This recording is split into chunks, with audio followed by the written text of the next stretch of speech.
Hi everyone. So நேற்றுக்கு நம்ம கிளாஸில் 12th ஸ்டாண்டர்டோட ஃபர்ஸ்ட் சாப்டர் மெட்டலர்ஜி ஸ்டார்ட் பண்ணியிருந்தோம். ஸோ 5 டாபிக்ஸ் பற்றி நம்ம ப்ரீஃபாக டிஸ்கஸ் பண்ணோம். Starting from its introduction part, then common characteristics of metals, then metals எப்படியெல்லாம் அக்கர் ஆகுன்னு பார்த்துருந்தோம். தென் அடுத்த 2 முக்கியமான கொஸ்டின்ஸ் பற்றி நம்ம டிஸ்கஸ் பண்ணியிருந்தோம். புக் பேக் நம்மளோட first question difference between minerals and ores. So for பப்ளிக்கில் எனக்கு 3 டைம்ஸ் கேட்டிருந்துருக்காங்க. அதே மாதிரி steps for the extraction of pure metal. So for பப்ளிக்கில் எனக்கு 2 டைம்ஸ் கேட்டிருக்காங்க. ஸோ இந்த டாபிக்ஸில் நம்ம நேற்றுக்கு கிளாஸில் பார்த்தது உங்கள் எல்லாருமே கண்டிப்பாக புரிஞ்சிருக்கும் நம்புறேன். ஓகே, அப்போ இன்னைக்கு கிளாஸ் நம்பர் 2ல் நம்ம பார்க்க போகிறது அதே டாபிக்கான steps for the extraction of pure மெட்டலோட ஃபர்ஸ்ட் பாயிண்ட் பற்றி நம்ம பிரீஃபாக இன்றைக்கி பேச போகிறோம். ஓகே, ஸோ என்ன ஃபர்ஸ்ட் பாயிண்ட் அப்படின்னா கான்சன்ட்ரேஷன் ஆஃப் ஓர். இந்த தமிழில் தாதுக்களை அடர்ப்பித்தல் அப்படின்னு சொல்லுவாங்க. ஓகே, ஸோ இதை நம்ம எப்படி எடுத்துகிட்டு போக போகிறோம் அப்படின்னா முதல்ல நம்ம எதுக்காக செய்கிறோம் எப்படின்னா என்ன அப்படின்னு பார்க்க போகிறோம். தென் அடுத்ததாக இதுக்கு கீழே ஒரு 4 டிஃப்ரெண்ட் மெத்தட்ஸ் எனக்கு கொடுத்துருக்காங்க. ஒன்று கிராவிட்டி செப்பரேஷன், ரெண்டாவது மேக்னெட்டிக் செப்பரேஷன், மூணாவது ஃப்ளோத் ஃப்ளோட்டேஷன், அந்த fourth one is leaching. Okay, so முதல்ல அப்படின்னா என்ன அதோட டெஃபினிஷன் பற்றி தெரிஞ்சுக்கலாம். தென் அதோட டிஃப்ரெண்ட் மெத்தடாலஜி பற்றி நம்ம இங்கே டிஸ்கஸ் பண்ணலாம். ஸோ ஸ்க்ரீனில் பார்த்தீங்க அப்படின்னா உங்களுக்கு நான் 2 இமேஜஸ் கொடுத்துருப்பேன். அதில் ஃபர்ஸ்ட் இமேஜ் என்ன அப்படின்னா அரிசி புடைத்தல், இங்கிலீஷில் ரைஸ் வினோயிங் அப்படின்னு சொல்லுவாங்க.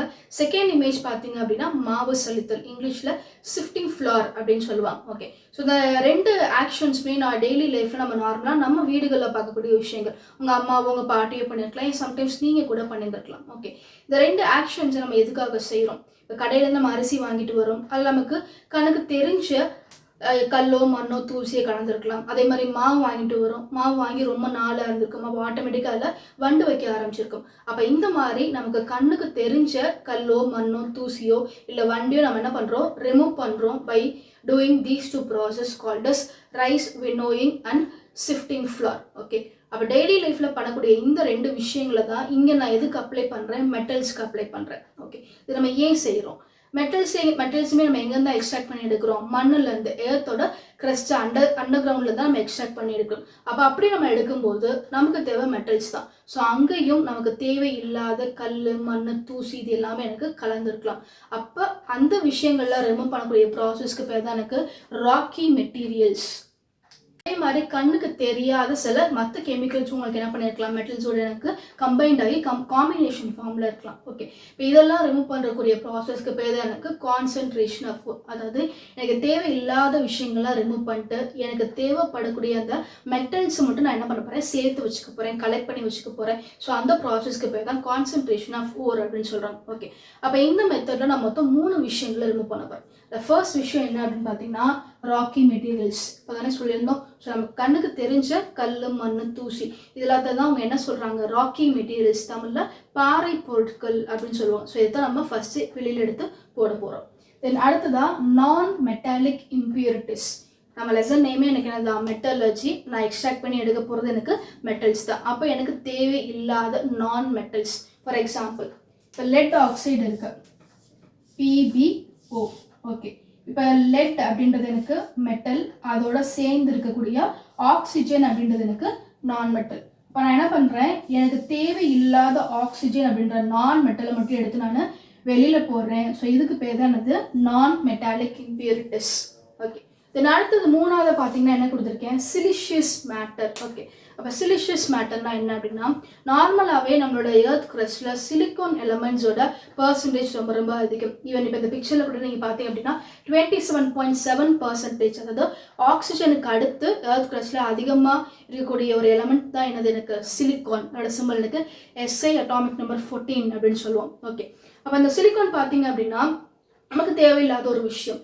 ஈவன் இந்த சிலிக்கான் நம்ம அதிகமாக சுவாசித்தோம் அப்படின்னா நமக்கு சிலிக்கோசிஸ் அப்படின்னு சொல்லக்கூடிய ஒரு லங் டிஸார்டர் கூட வரக்கூடியதுக்கான சான்சஸ் இருக்குது. ஓகே, இது யாருக்குள்ள எனக்கு ரொம்ப அதிகமாக வரும் அப்படின்னா மைனிங், இந்த சுரங்க தொழிலாளர்கள், இல்லை இந்த கல் உடைப்பாங்க பார்த்தீங்களா, பாம் பிளாஸ்ட் பண்ணி கல் உடைப்பாங்க. ஸோ கன்ஸ்ட்ரக்ஷன்ஸில் ஒர்க் பண்ணுறோம். அப்போ இந்த மாதிரியான பர்சன்ஸ்க்கு தான் இந்த சிலிக்கோசிஸ் அப்படின்னு சொல்லக்கூடிய சிலிக்கோனை இன்ஹேல் பண்ணுறது மூலமாக வரக்கூடிய லங் டிஸார்டர் எனக்கு அதிகமாக வரும். ஓகே, அப்போ நமக்கு தேவையில்லாத இந்த சிலிக்கோனை ரிமூவ் பண்ண போகிறோம். ஸோ அப்போ அந்த விஷயத்துக்கு பேர் தான் சிலிஷியஸ் மேட்டர் அப்படின்னு சொல்கிறாங்க. ஓகே, அவள் 3 விஷயத்தை தூக்கி நம்ம வெளியில் போட போகிறோம். ஒன்று ராக்கி மெட்டீரியல்ஸ், கல் மண் தூசி. ரெண்டாவது நான் மெட்டாலிக் இம்பியூரிட்டிஸ், எனக்கு தேவை மெட்டல் தான். ஸோ எனக்கு தேவையில்லாத நான் மெட்டலை நான் வெளியே அனுப்புகிறேன். அண்ட் 3வது பார்த்தீங்கன்னா அகெயின் தேவையில்லாத சிலிஷியஸ் மேட்டர். அப்போ இந்த 3க்கும் சேர்த்து எனக்கு ஒரே பேர் வைக்கிறாங்க, 3க்கும் சேர்த்து காமனாக ஒரு பேர் வைக்கிறாங்க. It is called as gang. So இந்த டேர்மை தமிழில் எனக்கு கனிம கழிவு அப்படின்னு சொல்லியிருக்காங்க. ஓகே, ஸோ இது நம்ம புக் பேக்கோட 10th கொஸ்டினாக கொடுத்துருக்காங்க. ஸோ ஃபார் பப்ளிக்ல எனக்கு ஒரு தடவை கேட்டிருக்காங்க, March 20.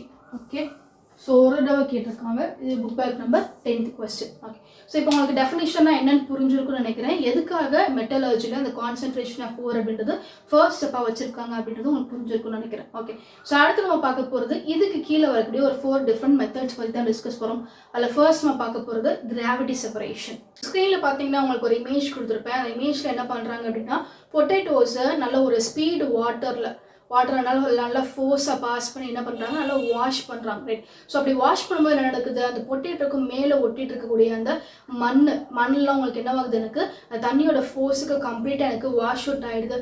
வேறஸ் அந்த பொட்டேட்டோக்கு எந்த விதமான டேமேஜுமே ஏற்படலை, அது அந்த யூட்டென்சிலில் அப்படி எனக்கு தங்கிடுது. ஓகே, இதுக்கு என்ன ரீசன், அந்த மணலுக்கு அந்த வெயிட் அப்படின்னு சொல்லக்கூடிய அந்த கிராவிட்டி ரொம்ப ரொம்ப கம்மி. ஸோ வெயிட் கம்மின்றதுனால ஈஸியாக எனக்கு வாஷ் அவுட் ஆகிட்டு போயிடு. ஆனால் அதே பார்த்தீங்க அப்படின்னா பொட்டேட்டோக்கு அதோட வெயிட் ஜாஸ்தி. ஸோ அது கிராவிட்டியோட அட்ராக்ட் ஆகி அது அந்த பாத்திரத்தில் யூட்டென்சில் அப்படி எனக்கு ஸ்டே பேக் ஆகுது. ஓகே, ஸோ இந்த எக்ஸாம்பிளை மைண்டில் வச்சுக்கோங்க. இதே மெத்தடு தான் it is called as gravity separation. இங்கே இதை நான் இது மெட்டலுக்கு அப்ளை பண்ண போகிறேன். ஓகே, ஸோ உங்களோட ஆன்சர் பார்த்தீங்க அப்படின்னா இந்த மாதிரி ஒரு 3 டிஃப்ரெண்ட் பாயிண்ட்ஸாக கொடுத்தோம் அப்படின்னா படிக்கிற உங்களுக்கு ஈஸியாக இருக்கும். அதே மாதிரி உங்கள் பேப்பர்ஸை கரெக்ஷன் பண்ணுற டீச்சர்ஸ்க்கும் ரொம்ப கம்ஃபர்டபுளாக இருக்கும். ஓகே, ஸோ கிராவிட்டி செப்பரேஷன் இதோட இன்னொரு நேம் எனக்கு ஹைட்ராலிக் வாஷ் அப்படின்னு சொல்லுவாங்க. தமிழில் புவி ஈர்ப்பு முறை இல்லாட்டி தண்ணீரில் கழுவுதல் அப்படின்னு சொல்லுவாங்க. ஓகே, ஸோ முதல்ல என்ன பிரின்சிபல், டிஃப்ரென்ஸ் இன் கிராவிட்டி, அந்த புவி ஈர்ப்பு தன்மை, அதுதான் நம்ம என்ன பண்ணுறோம், ஒரு வித்தியாசத்தை காமிக்க போகிறோம். Difference in gravity. அடுத்ததான் மெத்தட், இதை நம்ம எப்படி செய்ய போகிறோம். ஸோ நமக்கு கையில் இருக்கக்கூடிய அந்த ஓரை நான் என்ன பண்ணுறேன், ஹை ஸ்பீட் ரன்னிங் வாட்டர். இங்கே நான் எழுதக்கூடிய ஒவ்வொரு வேர்டும் ரொம்ப ரொம்ப இம்பார்ட்டன்ட். ஓகே, அந்த water should be in the continuous flow. வாட்டரை நீங்கள் கண்டினியூவஸாக என்ன பண்ணுவீங்க, ஃப்ளோ ஆகிட்டே இருக்கணும். அந்த கண்டினியூவஸ் ஃப்ளோ ப்ளஸ் அதோட ஸ்பீடும் எனக்கு ஹை ஸ்பீடாக இருக்கணும். அப்போ இந்த ஹை ஸ்பீட் ரன்னிங் வாட்டர் தான் உங்களுக்கு என்ன பண்ணும், ஹை கிராவிட்டி இருக்கக்கூடிய மெட்டலை அப்படி எனக்கு சேபேக் பண்ணிடும். வேறஸ் லைட் வெயிட் கிராவிட்டி கம்மியாக இருக்கக்கூடிய அந்த இம்ப்யூரிட்டிஸ் எனக்கு வாஷ் அவுட் ஆகிடும். ஓகே, ஸோ எடுத்துக்கிறோம், ஹை ஸ்பீட் ரன்னிங் வாட்டரில் நம்ம வாஷ் பண்ணுறோம். அப்படி வாஷ் பண்ணும்போது கிராவிட்டி கம்மியாக இருக்கக்கூடிய இம்ப்யூரிட்டிஸ் எல்லாமே எனக்கு வாஷ் அவுட் ஆகிடும். வேறஸ் கிராவிட்டி அதிகமாக இருக்கக்கூடிய மெட்டல்ஸ் அப்படின்னு நம்ம படிக்கக்கூடிய விஷயங்கள் அந்த யூட்டென்சில் அப்படி எனக்கு ஸ்டே பேக் ஆகிடும். ஓகே, ஸோ இந்த கிராவிட்டி செப்பரேஷனை நம்ம எதுக்கு மட்டும் தான் அப்ளிகபிள் பண்ணிக்க முடியும், 2 விஷயத்துக்கு தான். ஒன்று நேட்டிவ் மெட்டலான கோல்டு, இன்னொன்று எனக்கு ஆக்சைடு ஓர். 2 எக்ஸாம்பிள்ஸ் கொடுத்துருக்காங்க.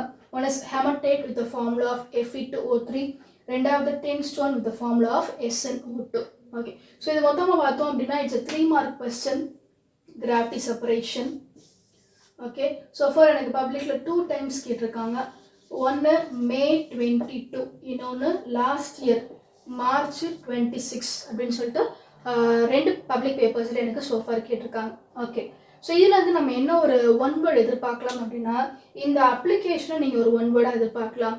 எந்த பர்டிகுலர் ஓருக்கு கிராவிட்டி செப்பரேஷன் மெத்தட் அப்ளிகபிள் ஆகும்? The answer is gold ore as well as the oxide ore. So ஒரு 1 mark கொஸ்டின்.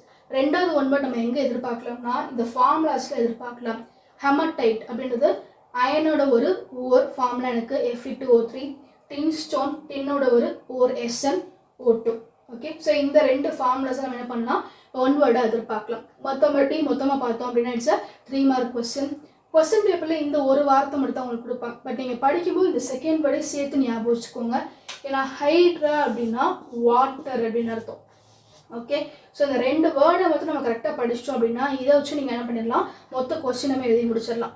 கிராவிட்டி செப்பரேஷன், அப்போ பிரின்சிபல் எனக்கு difference in gravity. Hydraulic wash, நான் எதை வச்சு வாஷ் பண்ண போகிறேன், வாட்டர் வச்சு தான் வாஷ் பண்ண போகிறேன். அப்போ ஓரை நீங்கள் வாட்டர் வச்சு தான் வாஷ் பண்ண போகிறீங்க. ஓகே, ஸோ இந்த 2 வார்த்தையை மட்டும் நல்லா தெளிவாக கவனமாக படிச்சுக்கோங்க. ஸோ அடுத்ததான் நம்ம பார்க்க போகிற method it is called as magnetic separation. தமிழில் இதை காந்த பிரிப்பு முறை அப்படின்னு சொல்கிறாங்க. அதே பாயிண்ட்ஸ் 3 பாயிண்ட்ஸாக நம்ம எங்கேயும் கவர் அப் பண்ண போகிறோம். முதல்ல பிரின்சிபல், அடுத்த மெத்தட், மூணாவது எனக்கு அப்ளிகேஷன். ஓகே, என்ன பிரின்சிபல்? இப்போ கிராவிட்டி செப்பரேஷனில் பார்த்தீங்கன்னா டிஃப்ரென்ஸ் இன் கிராவிட்டின்னு பார்த்தோம். அதே போல் இங்கே மேக்னெட்டிக் செப்பரேஷனில் here it is going to be difference in magnetic property. Okay, அதே ரெண்டு பேர் தான். ஒருத்தர் மெட்டல், இன்னொருத்தருக்கு இம்பியூரிட்டி. மெட்டல் மேக்னெட்டோட அட்ராக்ட் ஆகும், வரஸ் இம்பியூரிட்டி எனக்கு மேக்னெட்டோட அட்ராக்ட் ஆகாது. அப்போ இந்த பர்டிகுலர் டிஃப்ரென்ஸை வச்சு தான் இந்த செப்பரேஷனை நம்ம இங்கே கேரி அவுட் பண்ணி கொண்டு போக போகிறோம். ஓகே, அடுத்து மெத்தடாலஜி. இது நம்ம எப்படி செய்ய போகிறோம்? ஓகே, நம்ம எல்லாருமே நம்ம ரைஸ் மில்க்கு போய் மாவு அரைச்சிட்டு வந்திருக்கோம். ரைஸ் மில்லோட அந்த செட்டப் எப்படி இருக்குமோ அதே செட்டப் தான் இங்கேயும் நான் மேக்னெட்டிக் செப்பரேஷனுக்கு ஃபாலோ பண்ண போகிறேன். Okay, so I'm going to have a funnel. அந்த ஃபனல் மூலமாக நான் என்ன பண்ணுறேன், என்னோட ஓரம் நல்லா க்ரஷ் பண்ணி நான் மேலேருந்து போர் பண்ண போகிறேன், கொட்ட போகிறேன். இது என்ன பண்ணும் அப்படின்னா, நான் போடக்கூடிய இந்த க்ரஷ்டு ஓர் எனக்கு ஒரு கன்வேயர் பெல்ட், அதாவது கண்டினியூஸாக மூவிங்கில் இருக்கக்கூடிய அந்த கன்வேயர் பெல்ட் மூலமாக எனக்கு ரன் ஆக போகுது. ஓகே, இப்போ இந்த கன்வேயர் பெல்ட்டுன்றது 2 வீலோட எனக்கு அட்டாச்சாக இருக்குது. ஒன்று மேக்னெட்டிக் வீல், இன்னொன்று எனக்கு நான் மேக்னெட்டிக் வீல். ஓகே, அப்போ அந்த ஓவரில் இருக்கக்கூடிய அந்த மெட்டல் பார்ட்டிகிள்ஸ் அந்த மேக்னெட்டிக் வீலோட அட்ராக்ட் ஆகி தனியாக எனக்கு செப்பரேட் ஆகி ஒரு பீக்கரில் வந்து விழுக போகுது. அதே மாதிரி இந்த ஓவரில் இருக்கக்கூடிய நமக்கு தேவை இல்லாத இம்பியூரிட்டிஸ் எனக்கு மேக்னெட்டிக் வீலோட அட்ராக்ட் ஆகாமல் தனியாக ஒரு பீக்கரில் வந்து செப்பரேட் ஆகி விழப்போகுது. ஓகே, ஸோ இதுதான் இந்த மேக்னெட்டிக் செப்பரேஷனோட மெத்தடாலஜி. ஓகே, இன்னொரு வாட்டி ரிவைஸ் பண்ணிடலாம். அதே பவுடர்டு ஓர் இப்போ நான் என்ன பண்ணுறேன், ஒரு கன்வேயர் பெல்ட் மூலமாக இதை நான் ரன் பண்ண வைக்கிறேன். அப்படி செய்யும்போது இதில் இருக்கக்கூடிய மெட்டல் பார்ட்டிகிள்ஸ் மேக்னெட்டோட எனக்கு அட்ராக்ட் ஆகி தனியாக செப்பரேட் ஆகிடும். வேறஸ் இருக்கக்கூடிய இம்பியூரிட்டிஸ் மேக்னெட்டிக் வீலோட அட்ராக்ட் ஆகாமல், நோ அட்ராக்ட் ஆகாமல் தனியாக எனக்கு செப்பரேட் ஆகி ஒரு பீக்கரில் வந்து விழுக ஆரம்பிச்சிடும். ஓகே, ஸோ மெத்தட் புரிஞ்சிருக்கும்னு நினைக்கிறேன். அடுத்ததான் இது எனக்கு எதுக்கு மட்டும்தான் அப்ளிகபிள் ஆகும். இப்போ மேக்னெட்டிக் செப்பரேஷன் அப்படின்றது it is applicable only for ferromagnetic ores. Okay, ஃபெரோ மேக்னெட்டிக்னா என்னன்னு பார்க்கலாம். ஸோ ஆக்சுவலி மொத்தமாக பார்த்தீங்க அப்படின்னா there are 3 types of magnetic properties: diamagnetic, paramagnetic and ferromagnetic. Okay, இந்த மூணுக்கும் நடுவில் என்ன வித்தியாசம் இருக்குது? டயாவை பொறுத்த வரைக்கும் இருக்கிற எல்லா எலக்ட்ரான்ஸுமே இந்த மாதிரி எனக்கு பேர்டு எலக்ட்ரான்ஸாக இருக்கும். வேறஸ் பாராவும் சரி ஃபெரோவும் சரி இருக்கிற எல்லா எலக்ட்ரான்ஸுமே இந்த மாதிரி தனியாக சிங்கிளாக அன்பேர்டு எலக்ட்ரான்ஸாக இருக்கும். ஓகே, ஸோ இது மொதல் டிஃப்ரென்ஸ். ரெண்டாவது டிஃப்ரென்ஸ், இப்போ நம்ம வெளியிலேருந்து ஒரு எக்ஸ்டர்னல் மேக்னெட்டிக் ஃபீல்டு ஒன்று கொடுக்குறோம் அப்படின்னா இந்த டயாமேக்னெட்டிக் எனக்கு அதோட அட்ராக்ட் ஆகாது, ரிப்பல்ஷன் தான் பண்ணும். வேறஸ் பேராவும் சரி ஃபெரோவும் சரி இந்த ரெண்டுமே உங்களுக்கு என்ன பண்ணும், அந்த மேக்னெட்டிக் ஃபீல்டோட எனக்கு அட்ராக்ட் ஆக ஆரம்பிக்கும். ஓகே, அப்போ பேராவுக்கு ஃபெரோவுக்கு என்ன வித்தியாசம்? ஃபர்ஸ்ட் டிஃப்ரென்ஸ் என்ன அப்படின்னா, ரெண்டுமே அன்பேர்டு எலக்ட்ரான்ஸ் தான். ஆனால் நம்பர்ஸ்ன்னு கம்பேர் பண்ணும்போது பேராவோட நம்பர் ஆஃப் எலக்ட்ரான்ஸ் கம்மியாக இருக்கும், வேறஸ் ஃபெரோவோட நம்பர் ஆஃப் அன்பேர்டு எலக்ட்ரான்ஸ் அதிகமாக இருக்கும். முதல் டிஃப்ரென்ஸ். ரெண்டாவது பார்த்தீங்க அப்படின்னா, நீங்கள் நான் வெளியிலேருந்து கொடுக்கக்கூடிய எக்ஸ்டர்னல் மேக்னெட்டிக் ஃபீல்டை நான் ரிமூவ் பண்ணிட்டேன். அந்த பேரா மேக்னெட்டிக்கோட அந்த ஈர்ப்புத்தன்மை மேக்னெட்டிக் ப்ராப்பர்ட்டின்றது போயிடும். It will lose it magnetic property. ஆனால் ஃபெரோவை பொறுத்த வரைக்கும் நீங்கள் என்ன தான் வெளியிலேருந்து எக்ஸ்டர்னல் மேக்னெட்டிக் ஃபீல்டை ரிமூவ் பண்ணாலும் அந்த எலமெண்ட்னால it can regain its magnetic property. அவனோட மேக்னெட்டிக் ப்ராப்பர்ட்டி அவனால் ப்ரிசர்வ் பண்ணி வச்சுக்க முடியும். இங்கே சில எக்ஸாம்பிள்ஸ் கொடுத்துருக்கேன். அயன், நிக்கல், கொபால்ட் அண்ட் மேங்கனீஸையும் நம்ம இன்க்ளூட் பண்ணிக்கலாம். இப்போ இந்த எலமெண்ட்ஸ்லாம் என்ன பண்ணுவோம் அப்படின்னா, நீங்கள் வெளியிலேருந்து இருக்கக்கூடிய எக்ஸ்டர்னல் மேக்னெட்டிக் ஃபீல்டை எடுத்துட்டாலுமே it can regain its magnetic property. So இதுதான் பேராக்கும் ஃபெரோவுக்குமான வித்தியாசங்கள். ஸோ இந்த ஃபெரோ மேக்னெட்டிக் எலமெண்ட்ஸுக்கு மட்டும்தான் நம்ம படிக்கக்கூடிய இந்த மேக்னெட்டிக் செப்பரேஷன் அப்படின்றது எனக்கு அப்ளிகபிள் ஆகும். ஸோ இப்போ நம்ம பார்த்த அந்த 3 types ஆஃப் மேக்னெட்டிக் ப்ராப்பர்ட்டிஸ் அப்படின்றது நீங்கள் தெரிஞ்சுக்கிறதுக்காக நான் கொடுத்தேன். பட் அதை நம்ம எக்ஸாம் பேப்பரில் எழுதணும் அப்படின்ற அவசியம் கிடையாது. But you can include this. Okay, so application magnetic separation is only applicable for ferromagnetic ores. 2 example கொடுத்துருக்கேன். இதில் உங்களுக்கு எது ஈஸியாக இருக்குமோ அதை நீங்கள் ஃபாலோ பண்ணிக்கலாம். Okay, first example, wolframite is going to be separated from tin stone. Okay, so ஏன்னா wolframite ஃபார்மில் பார்த்தீங்கன்னா FeMn இந்த ரெண்டுமே நம்ம என்ன பண்ணியிருக்கோம், ஃபெரோக்கு ஒரு எக்ஸாம்பிளாக சொல்லியிருந்தோம். ஸோ இந்த ரெண்டுமே எனக்கு மேக்னெட்டோட அட்ராக்ட் ஆகும். ஸோ wolframite நான் என்ன பண்ணுறேன், டின் ஸ்டோன்லேருந்து செப்பரேட் பண்ணி தனியாக எடுத்துடுறேன். ரெண்டாவது, it is a mixture chromite and pyrolusite. Chromite formula பார்த்தீங்கன்னா FeCr2O4, பைரோலுசைட் ஃபார்முலா MnO2. இந்த ரெண்டையும் இதில் தேவை இல்லாத ஒரு விஷயம் எனக்கு என்னென்னா சிலிஷியஸ் மேட்டர். ஓகே, இது வந்து நான் தனியாக செப்பரேட் பண்ணி எடுக்க போகிறேன். ஓகே, ஸோ இதுதான் என்னோட magnetic separation question. It's a 3 mark question. Okay, so magnetic செப்பரேஷனும் சரி, இதுக்கு முன்னாடி நம்ம பார்த்தா கிராவிட்டி செப்பரேஷனும் சரி, ரெண்டுமே எனக்கு புக் இன்சைட் 3 மார்க் கொஸ்டின்ஸ் தான். ஸோ அடுத்தது இப்போ நம்ம பார்க்க போகிற topic it's direct 5 mark question. Froth flotation, தமிழில் நுரை மிதப்பு முறை அப்படின்னு சொல்லுவாங்க. ஸோ ஃபார் எனக்கு பப்ளிக்கில் 2 டைம்ஸ் டைரக்ட் 5 மார்க் கொஸ்டினாக கேட்டிருக்காங்க. ஒன்று மார்ச் 23, இன்னொன்று எனக்கு செப்டம்பர் 21. ஓகே, அப்படி இல்லை அப்படின்னா இதுக்குள்ளே எனக்கு 2 புக் பேக் 2 மார்க் கொஸ்டின்ஸ் இருக்குது. ஓகே, ஸோ பார்க்கலாம். ஃபர்ஸ்ட் பிரின்சிபல், அதோட பிரின்சிபல் பார்த்தீங்க அப்படின்னா difference in solubility. Okay, solubility அப்படின்றது கரைகிறது. ஓகே, இப்போ ஏன் நம்ம இங்கே சாலிபிலிட்டி அதை கரைகிறதுல ஒரு டிஃப்ரென்ஸ் கொண்டு வரோம் அப்படின்னா, இங்கே நான் 2 விதமான சால்வெண்ட் எடுத்துக்க போகிறேன். ரெண்டுமே எனக்கு ஆப்போசிட்டான solvents. One is H2O water, இன்னொன்று எனக்கு ஆயில். ஸோ தண்ணியும் ஆயிலும் எனக்கு ஒன்றோட ஒன்று சேராது. அப்போ 2 டிஃப்ரெண்ட் சால்வெண்ட்ஸ் நம்ம எடுத்துக்க போகிறோம்.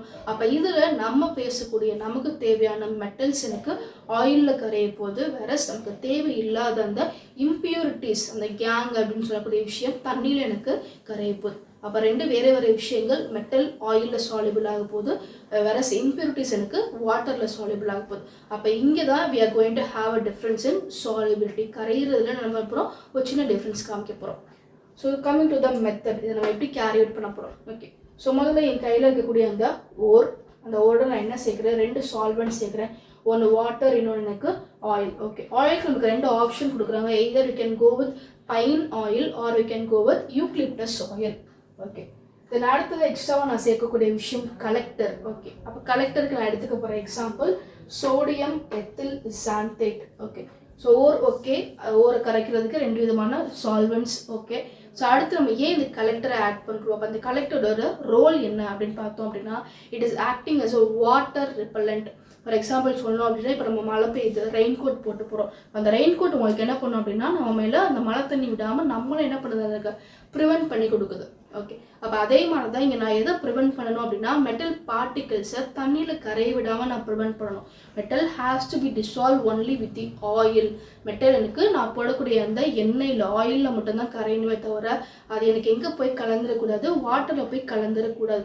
அவள் மெட்டலை வாட்டர் கிட்டது நான் ப்ரிவென்ட் பண்ணணும், ப்ரிசர்வ் பண்ணணும் அப்படின்னா அதுக்கு நான் யூஸ் பண்ணக்கூடிய ஒரு ரெயின் கோட் தான் யார் எனக்கு இந்த கலெக்டர் அப்படின்னு சொல்லக்கூடிய விஷயம். ஓகே, ஸோ கலெக்டரோட ரோல் என்ன அப்படின்னா, it is acting as a water repellent for ore particles. Ore அப்படின்றது சத்தி, but highest percentage of metal எதில் இருக்கோ அதை நம்ம என்ன சொல்லுவோம், ஓர்னு சொல்லுவோம். ஓகே, இங்கே நான் அண்டர்லைன் பண்ணியிருக்க எல்லாமே எனக்கு 1 மார்க்காக நம்ம எக்ஸ்பெக்ட் பண்ணலாம். ஆயில் என்ன யூஸ் பண்ணுறீங்க, ஸோ கலெக்டருக்கு என்ன எக்ஸாம்பிள், கலெக்டரோட ரோல் என்ன அப்படின்றது எல்லாத்தையும் நம்ம புக்கிங் சைடு 1 மார்க்காக நம்ம எக்ஸ்பெக்ட் பண்ணலாம். ஓகே, ஸோ மொத்தம் 4 இன்க்ரீடியன்ஸ் நான் போட்டு நான் என்ன பண்ணுறேன், ஸ்டிர் பண்ணுறேன், கலக்கிறேன். ஓகே, அப்போ கலக்க ஆட்டோமேட்டிக்காக உங்களுக்கு என்ன ஃபார்ம் ஆகுது, ஃப்ரோத் ஃபார்ம் ஆகுது. Froth is nothing but foam, நுரையோட இன்னொரு டேர்ம் எனக்கு ஃப்ரோத் அப்படின்னு சொல்லுவோம். ஓகே, இப்போ இந்த ஃப்ரோத்தில் எனக்கு என்ன இருக்கும், அப்போ இந்த மிதந்து வரக்கூடிய அந்த ஃப்ளோத்தில் எனக்கு நமக்கு தேவையான மெட்டல் பார்ட்டிகல்ஸ் மட்டும்தான் இருக்கும். ஓகே, ஸோ மெட்டாலிக் பார்ட்டிகல்ஸ் மட்டும்தான் இருக்கும். அதை நம்ம என்ன பண்ணலாம், தனியாக நம்ம செப்பரேட் பண்ணி எடுத்துடலாம். வேரஸ் அந்த கேங் எனக்கு என்னவாகும், இம்ப்யூரிட்டிஸ் உங்களுக்கு என்னவாகும்னா தண்ணியோடு எனக்கு மிஸ்ஸிபிள் ஆகும், கரைஞ்சி அது எனக்கு பீக்கரோட பாட்டமில் போய் எனக்கு செட்டில் டவுன் ஆக ஆரம்பிச்சிடும். ஓகே, ஸோ இதுதான் எனக்கு fourth flotation methodology. Okay, so அடுத்ததாக நம்ம பார்க்க போகிறது டிப்ரெசிங் ஏஜென்ட். 2 எக்ஸாம்பிள் கொடுத்துருக்காங்க.